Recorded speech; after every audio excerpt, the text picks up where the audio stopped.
Hola, hoy vamos a sumergirnos en un siglo que lo cambió todo en España, el siglo XVIII.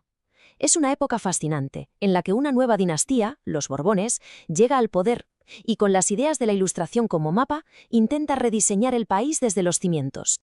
Y todo, absolutamente todo, empieza con una pregunta que parece sacada de una serie. ¿Puede la muerte de un solo hombre, de un rey que muere sin hijos, provocar una guerra a escala europea y cambiar para siempre el futuro de una nación? Pues en la España del año 1700 la respuesta es un sí, pero un sí rotundo. Así que con esto entramos de cabeza en la primera parte de nuestra historia. Un trono que se queda vacío y una guerra que se vuelve inevitable. La muerte de Carlos II, el último de los Austrias, dejó un vacío de poder tremendo, que las potencias europeas, claro, no tardaron en intentar llenar. El resultado, la Guerra de Sucesión, un conflicto que iba a marcar el destino de España.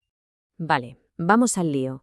El testamento del rey nombra como heredero a Felipe de Borbón, que era nieto nada menos que de Luis XIV de Francia, el Rey Sol. Cuando lo proclaman Felipe V no solo está llegando una nueva familia real, sino que trae bajo el brazo un modelo de gobierno totalmente distinto, el absolutismo francés, mucho más centralista. Pero ojo, porque esta no fue una guerra sencilla, en realidad fue como dos guerras en una. Por un lado, un conflicto internacional de primer orden, porque las potencias europeas tenían pánico de que Francia y España se unieran y apoyaron a su propio candidato, el archiduque Carlos de Austria. Y por otro lado, fue una auténtica guerra civil aquí en casa. Castilla se puso del lado de Felipe V, pero los territorios de la Corona de Aragón, que se temían ese centralismo borbónico, apoyaron a Carlos.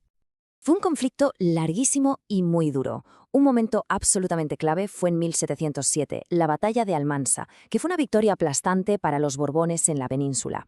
La paz a nivel europeo se firmó en 1713 con el Tratado de Utrecht. El acuerdo se reconocía a Felipe V como rey, pero a un precio altísimo. España perdió un montón de territorios importantes. Aún así, la guerra siguió en Cataluña hasta la caída final de Barcelona en 1714. Y con el final de la guerra empiezan a hacer un país diferente. Una vez que los Borbones tienen la victoria militar en el bolsillo, no pierden ni un segundo. Se ponen manos a la obra para construir un Estado a su medida, centralizado, uniforme y, por supuesto, absolutista. La herramienta que usaron para esta transformación fueron los famosos decretos de nueva planta, que eran básicamente un paquete de leyes que de un plumazo eliminaban todas las instituciones y leyes propias de los reinos de la Corona de Aragón, y en su lugar imponían el modelo político y administrativo de Castilla para todo el mundo. Y aquí está la clave de todo. El resultado final fue la creación de un Estado centralizado y uniforme como nunca antes se había visto en España. Todos los poderes, sin excepción, el de hacer leyes, el de gobernar, el de juzgar, se concentraban en una sola persona, el rey. Se acabó eso de tener diferentes reinos con sus propias reglas.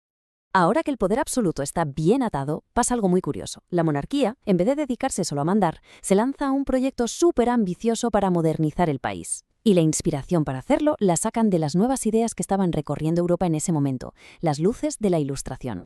Los pensadores ilustrados de la época tenían un plan muy claro para España. Querían un país más rico, con una economía puesta al día y una sociedad más dinámica.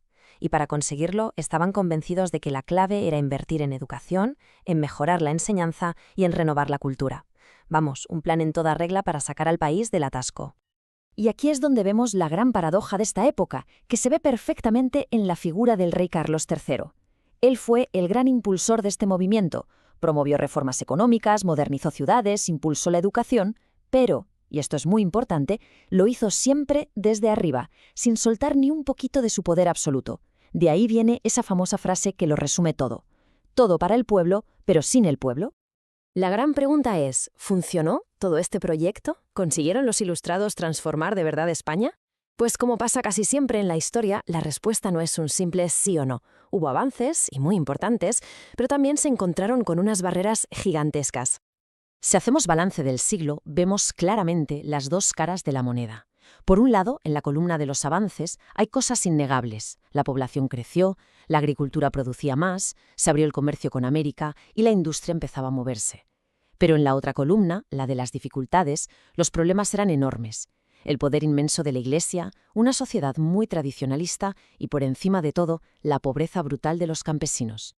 Y este es, sin duda, el gran freno de mano para la modernización de España. Por mucho que se intentara modernizar la industria o la agricultura, la realidad es que la inmensa mayoría de la gente era campesina y muy, muy pobre. Y claro, sin gente que pueda comprar cosas, sin un mercado interno fuerte, cualquier intento de crecimiento económico se queda a medias. Y todo esto nos lleva a una última reflexión. La experiencia de la España del siglo XVIII nos obliga a pensar en los límites que tienen las reformas cuando se imponen desde arriba.